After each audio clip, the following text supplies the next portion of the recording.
ازيكم يا بنات؟ عاملين ايه؟ اهلا بكم معايا في قناه دودي وصفاتها السهله. النهارده ان شاء الله هنعمل الجمال اللي انتوا شايفينه قدامنا ده.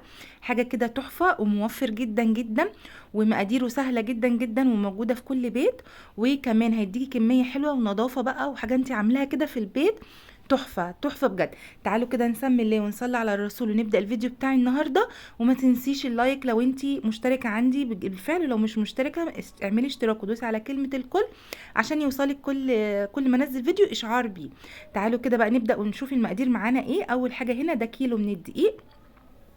ده كيلو بالظبط من الدقيق. انا نخلته، حطيت عليه معلقه من البيكنج باودر، معلقه واحده من البيكنج باودر او كيك شيف، وحطيت 4 معالق من السكر.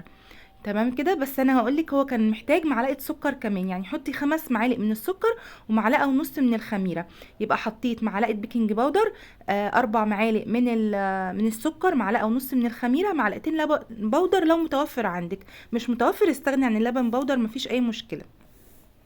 قلبت كل المكونات الجافه دي وحطيت ربع معلقه من الملح، ونزلت عليهم بربع كوبايه من الزيت اللي انا مستخدماه هنا. زيت يكون نوعيته نظيفه، ما يكونش ليه ريحه.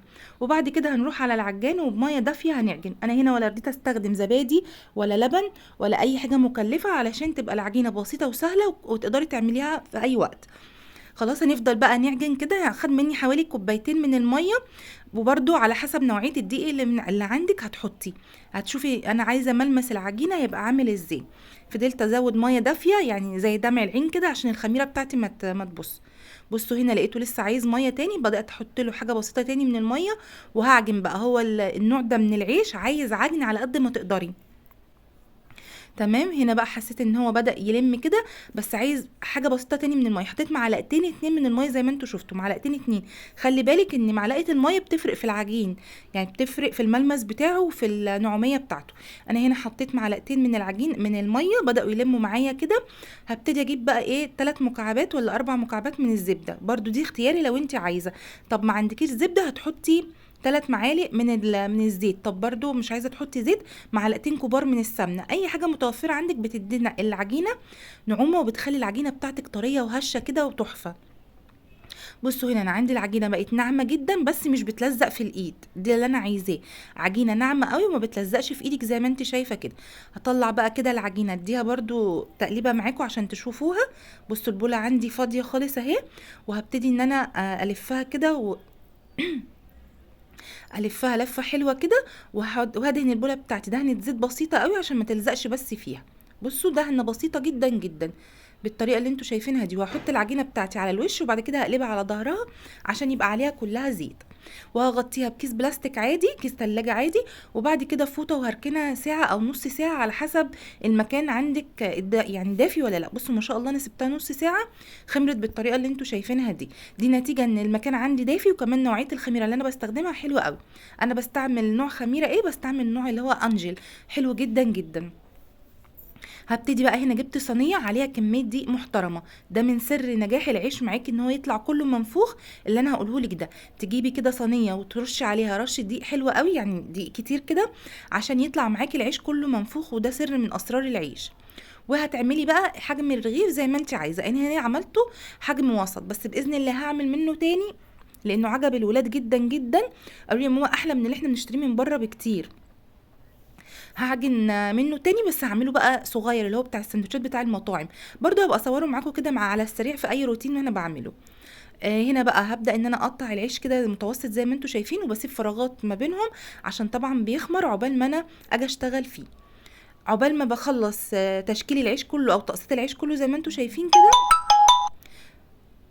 ده سر من اسرار ان العيش بتاعك يتنفخ او ينتفخ معاكي. لازم تحطيه على الدقيق كده عشان لما نيجي نفرده هوريكي هنفرده ازاي. زي ما قلت لك العيش طالع تحفه تحفه، وطعمه حلو جدا جدا واحلى من اللي انا بجيبه من بره بكتير جدا.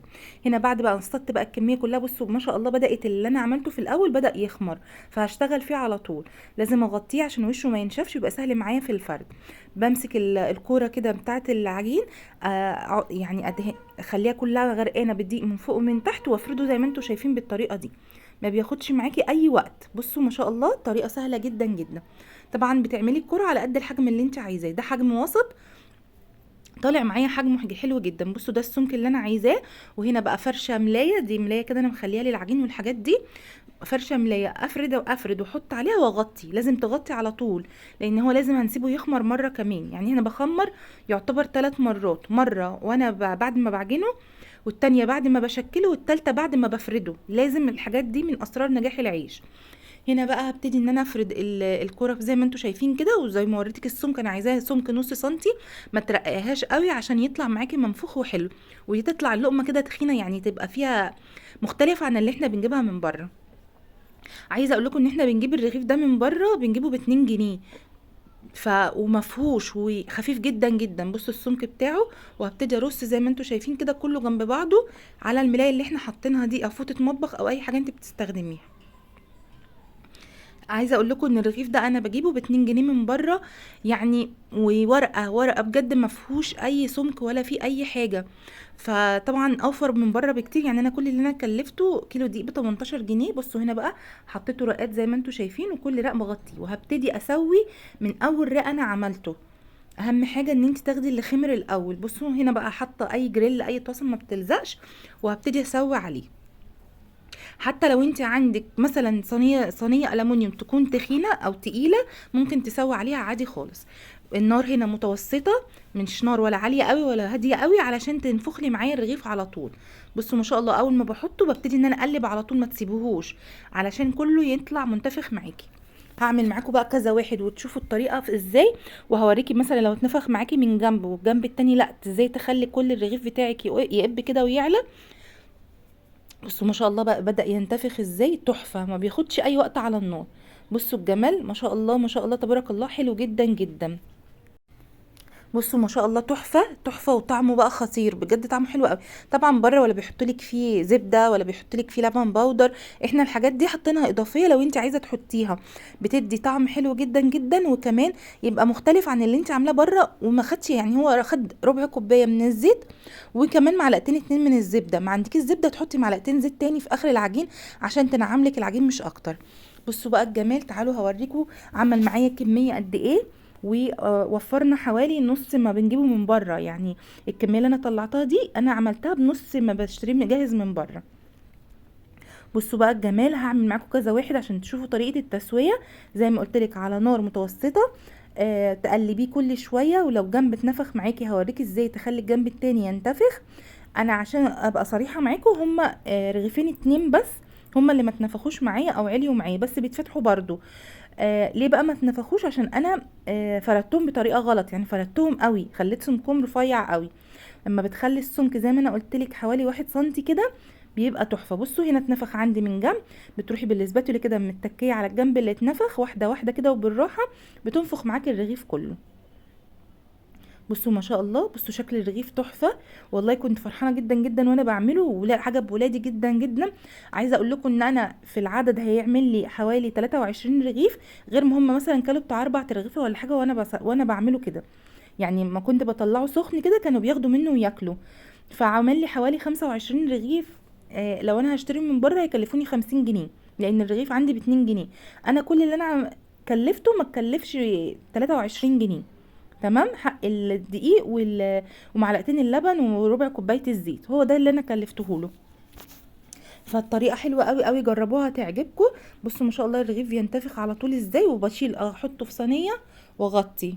خلاص كده زي ما انتم شايفين، بدأت برضه اجيب رغيف تاني كده. انا يعني بخبز معاكم كذا واحد عشان تشوفوا طريقة الخبز. بصوا اول ما بحطه على النار مش بسيبه، بقلب على طول، يعني احط يا دوبك ثانية واقلب على طول. ليه؟ عشان ينتفخ معايا من كل الجهات، وتفضلي تقلبي تاني، تفضلي تقلبي فيه كده لغاية ما ينتفخ. عايزه اقول لك برضو حاجه، وانتي بتعملي بالاسباتولا تعملي بالراحه جدا، علشان هو لو فتح معاكي فتحه صغيره كده من العيش مش هينتفخ معاكي، هتلاقيه لزق، لان الهواء اللي فيه كله بيطلع. بصوا الجمال، تحفة تحفة بجد يا بنات، حاجة كده خطيرة. تعالوا بقى اوريكم برضو واحد من قريب جدا طريقة الخبز بتاعته عاملة ازاي. ما تنسيش بقى لو وصلت للدقيقة 9:30 ان انت تخشي تعملي لي لايك وكومنت حلو زيك، ولو انت مش مشتركة يا ريت تشتركي في القناة، وكمان تفعلي الجرس على كلمة الكل عشان كل ما انزل فيديو يوصلك اشعار بيه. وكمان حبايبي اللي طلبوا مني، عندي كده شوية حاجات قد كده مطلوبة، ان شاء الله هنعملها يعني في الفيديوهات اللي جاية دي ان شاء الله. بالنسبه برضو للتعليق اللي جاني ان انا بقول ازيكم يا بنات عاملين ايه، انا بخاطب بنات وبخاطب ستات وبخاطب اللي زي بيخشوا المطبخ كتير، فانا ما اقصدش حاجه. طبعا كل اللي عندي على القناه على راسي من فوق وبينوروني وبيشرفوني. ف هو خلاص انا اتعودت على الكلمه دي، واتعودت ان انا اكلم بنات كتير وستات كتير. زي ما احنا شايفين، زي ما قلتلك كده، وتنفخ معاكي من جنب، اضغطي على الجنب التاني بالراحة هينفخ معاكي من الجنب التاني على طول. يعني الرغيف ده كده شقي مني من تحت، فهينفخ بس مش هينفخ قوي زي ما بعمله. هنكمل بقى. هنا دلوقتي هعمل لكم ايه رغيفين كمان عشان برضو تشوفوا الطريقه بتاعتهم معايا. بصوا زي ما قلت لك، برضو اول ما بتحطيه بتقلبيه على طول. انا بكرر لك الكلام او بكرر لك الطريقه علشان انا جربته كذا مره وما كانش بينفخ معايا بالطريقه دي، فانا حابه اقول لك كل الحاجات اللي ممكن تقابلك وانت بتعملي العيش. بصوا ما شاء الله، الرغيف طالما مفروض صح واخد حقه في الخمر قوي فبينتفخ معاكي بكل سهوله، ومفيش اي حته فيه بتبقى لازقه في التانية. وهقولك كمان تطلعيه على صينيه او على طبق او اي حاجه انت هتحطيها فيه، بس اهم حاجه تغطي على طول بفوطه مطبخ او باي فوطه او باي حاجه علشان يفضل طري معاكي. انا فضل العيش ده عندي لتاني يوم طري وجميل وتحفه، مفهوش اي حاجه لزقت في بعضها ولا فرول ولا اي حاجه زي ما بنجيبه من بره. يعني انا لما بجيبه من بره مجرد ما بيبات خلاص تاني يوم متعرفيش تعملي منه سندوتشات ولا اي حاجه، لا بالعكس العيش ده بقى طالع حلو قوي. وممكن كمان هقولك طريقه تخزينه. لو انت مثلا عايزه تعملي 2 كيلو مثلا وتحطيهم تشيليهم عندك، هتشيليهم ازاي؟ بعد ما يبرد على طول في نفس اليوم اللي انت عملتيه فيه، اول ما يبرد. بصي الرغيف ده نفخ معايا من جنب وجنب، لا ليه؟ لان في حته فتحت منه من النص. فزي ما بقولك خليكي حريصه جدا جدا وانت بتعمليه ان هو ما يفتحش منك من اي جنب عشان يتنفخ معاكي كله.